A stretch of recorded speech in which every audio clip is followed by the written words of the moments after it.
Hi there, friends. It's good to be back with you once again.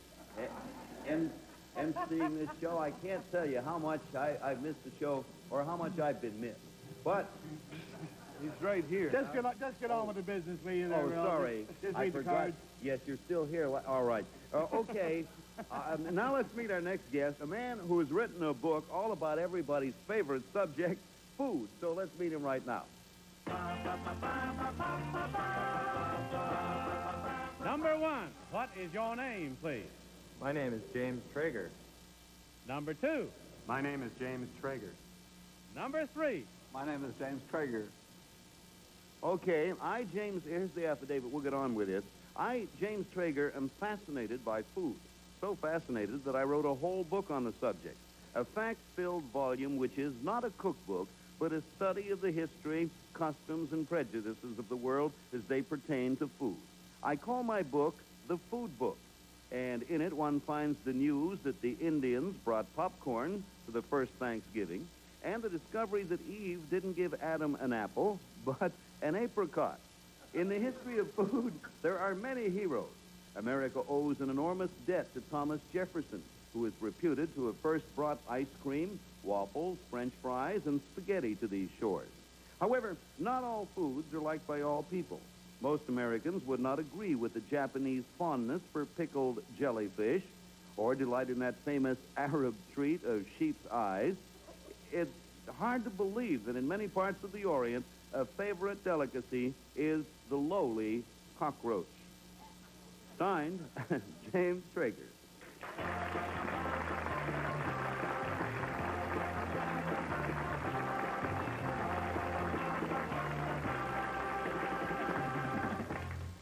Okay, these gentlemen, all three, claim to be James Traeger. We'll start the questioning with a newcomer to our panel, Garry Moore. Thank you, John Daly. And let me see. All right, let's start with number one. Number one, should French fried grasshoppers be crisp? Very crisp. You don't like the fatty ones? No oil should be detectable. All right. Number two, do you believe that the saying you are what you eat? Yes. History's proved me out. I've never known what that means. In that case, I would come back as a peanut butter and jelly sandwich. Well, I would go along with that. Well, I have something to look forward to. Number three, how did Thomas Jefferson find out about spaghetti? He came from the West Indies. We went to Italy. Hey, that's a good idea. There you are, yeah. You ask a silly question, Garry, and you see what happens. Here now is a lady with, I suppose, the most pampered palate of us all, Kitty Carlisle.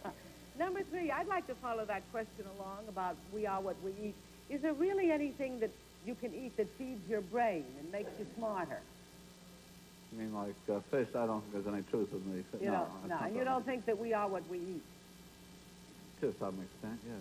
But not to the extent that a lot of people think. I see. Number two, who was the chef to Louis XIV? Escurier? Thank you. And number one, this business about the apricot. I thought it was a quince that Eve gave Adam. No, absolutely not. How do you know it was an apricot? Because there were neither quinces nor apples in that area in that time in history. So why did you pick on the apricot? Yes, I'll that's never a very know. good question, Tom. You may pursue that if you want. I thought all these years that the pomegranate was Eve's apple. No? Number one? No, the pomegranate was not. Number two, what did Paris roll down amongst those ladies that they called the golden apple? I don't recall.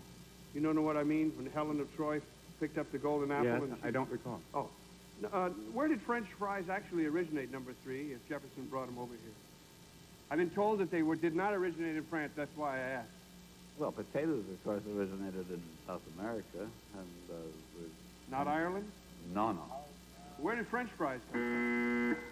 It's a very good question, Tom. How about you, Peggy? Well, number three, if Thomas Jefferson brought spaghetti to America, who brought spaghetti to Italy? Well, some people say Marco Polo, but it's not true. The Italians were making pasta before Marco Polo. Number one, how does one cook? What's the best recipe for a sheep's eye? Well, I think the best would be to poach it in Corte bouillon. Oh, terrific. Now, I've always wanted to know. Now, I'm really disgusting today. Number 2, where do they eat dogs? Oh, They eat them in Africa and also parts of France. Only during the war. No, sure.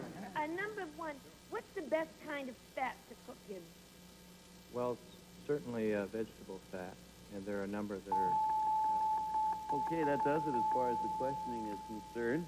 Time now to vote. Vote for either number 1, number 2, or number 3.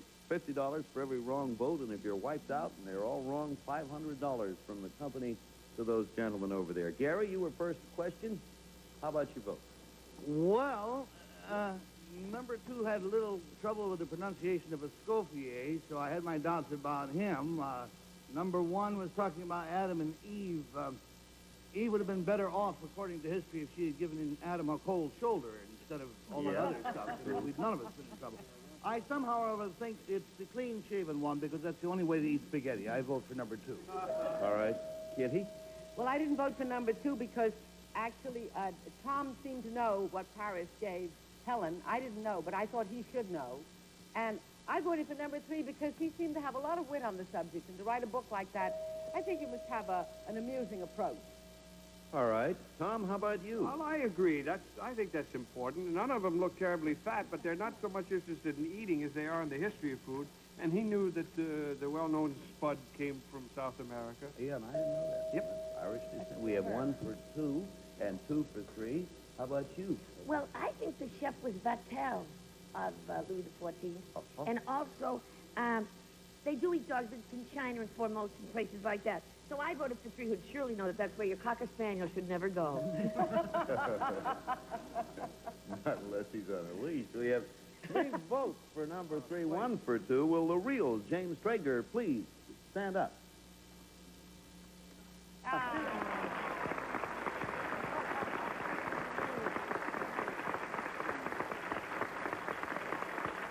Number 1, would you tell us please who you are and what you do, sir? My name is John Clark. I'm the curator of the New York Aquarium at Coney Island. Happy to have you with us. Number 2, sir, if you would. My name is John Otis. I'm an assistant professor in communications at Hunter College. Welcome. James, in our affidavit, we referred to your book as a food book, but I love the title. Would you please recite the title for us, sir? If I can remember it. Yeah. It's the enriched, fortified, concentrated, country fresh, finger-licking, lip-smacking, international, unexpurgated food book. And write that title down, friends, because when you do, you'll be hungry. Do you like to cook yourself, sir? I do as little as possible. Why is that?